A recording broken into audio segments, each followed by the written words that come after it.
Bapak-bapak, ibu-ibu, saudara sekalian, semua yang mengikuti tayangan ini, saya mengucapkan terima kasih atas kesediaan Bapak, Ibu, saudara-saudara yang telah mengikuti tayangan saya ini. Saya mengucapkan terima kasih atas pemberian subscribe yang terdahulu maupun subscribe tayangan saya ini. Saya akan menayangkan yaitu masalah mobil pembawa maut atau mobil yang sering kecelakaan. Pada saat itu tahun 1980-an saya waktu itu bekerja sebagai sopir bis kota. Di dalam perjalanan banyak kendala yang dialami oleh teman-teman, yaitu yang berprofesi sebagai sopir bis kota. Di antaranya yaitu melibatkan kecelakaan yang ada di perjalanan. Pada saat itu saya membawa mobil yaitu yang sering kecelakaan. Waktu itu tidak ada yang mau membawa mobil itu.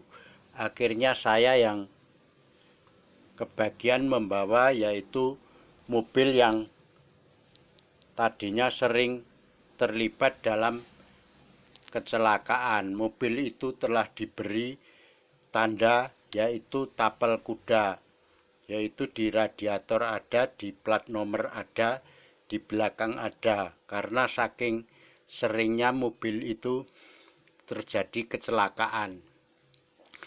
Di dalam mobil yang sering kecelakaan itu ternyata ada suatu misteri yang tersembunyi. Setelah saya selidiki, di dalam mobil itu ada penampakan. Waktu itu penampakannya berupa wujud raksasa yang selalu kepingin mengisap darah. Setelah itu saya usir pergi. Itu mobil aman-aman saja, tidak pernah terjadi kecelakaan. Tapi suatu saat ada mobil teman, yaitu ada 3 mobil yang sering terjadi kecelakaan, yaitu kecelakaan beruntun. Pada saat itu saya dimintain bantuan bagaimana cara mengusir yaitu makhluk jahat yang ada di dalam mobil tersebut. Ternyata setelah saya lihat di bemper kanan itu kelihatan penampakan perwujudan orang yang dulu pernah tertabrak menempel di situ. Setelah itu saya bersihkan yaitu dengan air 7 sumber dan juga bunga 7 rupa, juga air garam sama daun kelor. Setelah itu tidak terjadi lagi. Waktu itu di dalam bis PPD yang begitu banyaknya mobil yang sering kecelakaan, cuman ada 3 mobil, yaitu itu aja. Siapa yang bawa sering celaka. Ada yang salah satunya ada penampakan di bemper kanan. Akhirnya saya suruh motong itu kira-kira 1 jengkal, karena di situ sering ada penampakan yaitu seperti foto orang yang dulu sering terserempet. Itu waktu itu terjadi waktu saya masih di Jakarta, yaitu waktu itu saya nyopir bis kota. Setelah saya di kampung ada suatu kejadian, yaitu waktu itu ada mobil yang mogok di perempatan jalan, yaitu di atas Sendang Pancuran itu. Setelah itu saya jam 12 malam dibangunin.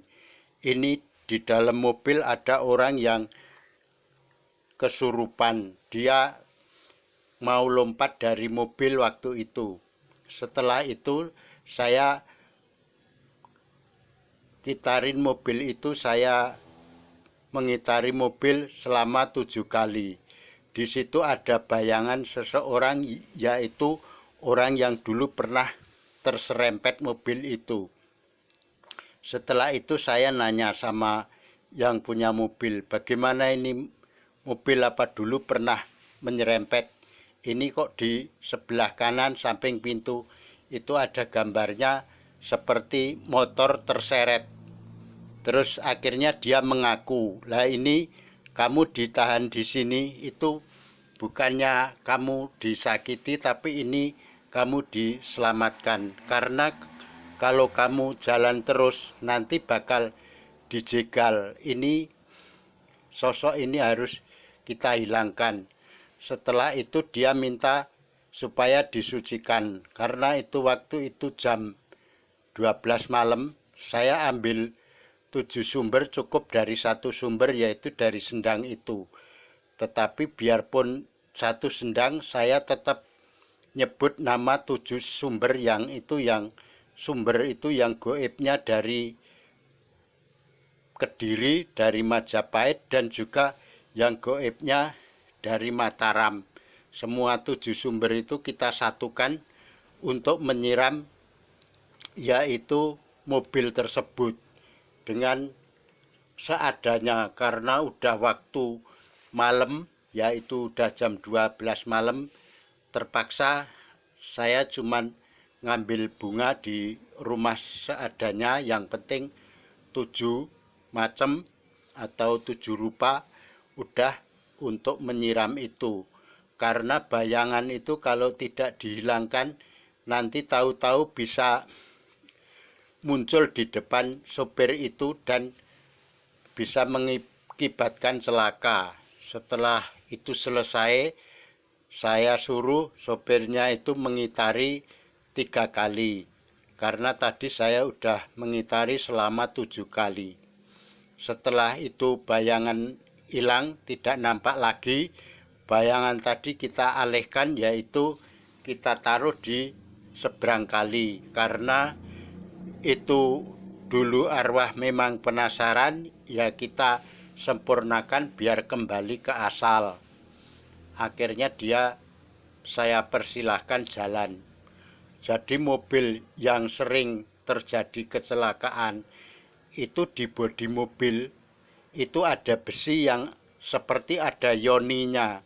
Yoni itu semacam tempat yang bisa buat istirahat ataupun bisa menempel hal-hal gaib ataupun orang yang pernah terserempet tadi. Jadi di dalam besi mobil itu, kalau dalam bahasa Jawanya itu ngasin.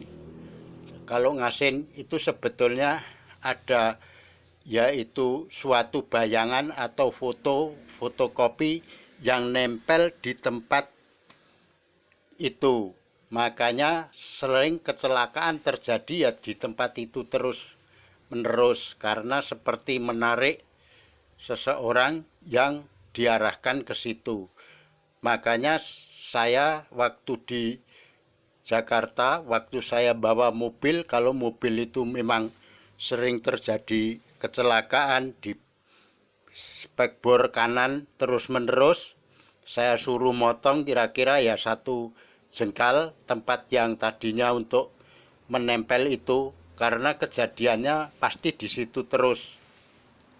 Makanya langsung dipotong terus diganti besi yang baru.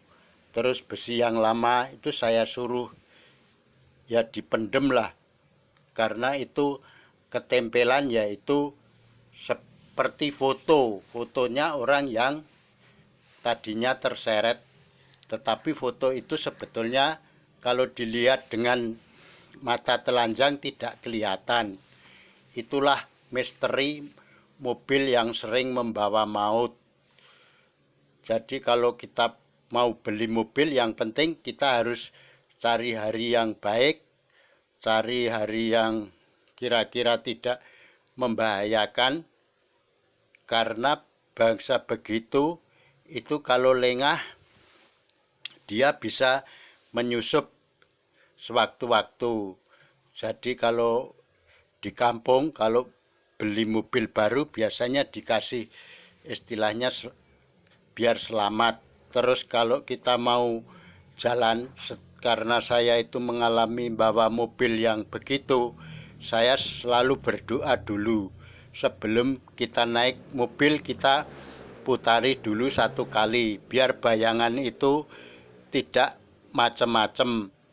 Setelah itu kita masuk mobil harus doa dulu, baru kita berjalan. Kalau perasaan tidak nyaman, tidak enak, itu berarti ada bayangan yang mengitari kita. Itulah cara mengatasi mobil pembawa maut. Itu pengalaman saya. Jadi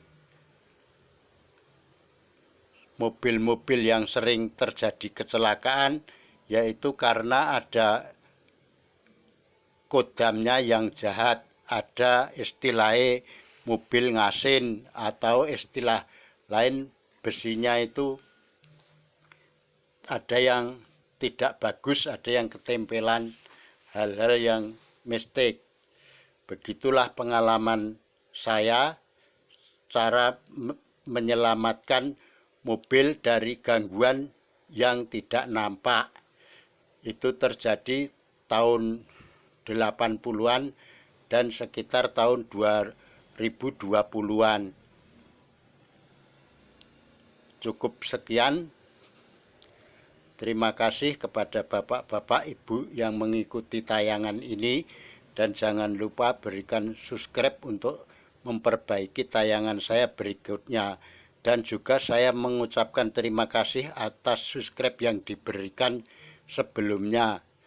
Terima kasih.